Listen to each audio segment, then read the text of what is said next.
Isa na naman pong fake news ang pinakalat na walang magawang maganda sa buhay.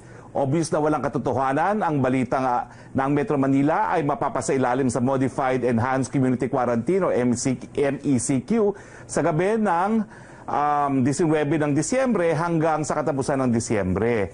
21 na po ngayon, GCQ pa rin po ang buong Kamaynilaan. Fake news din na magkaka-lockdown daw po mula December 23 hanggang January 3, 2021. Ito po yung mga walang hiya na gusto lang sirain ang ating Pasko. Ang presidente po ay nagbibigay ng kanyang community quarantine decision para sa buwan ng Disyembre base sa rekomendasyon ng IATF.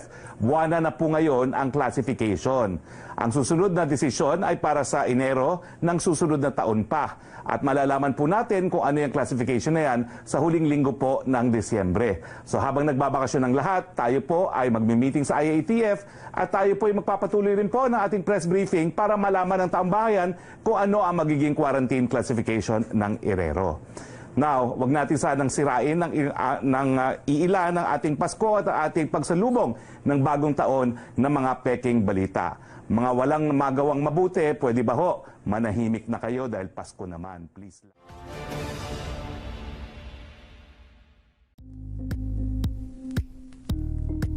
Thank you for watching Politico TV. Please like and subscribe to our channel for more videos.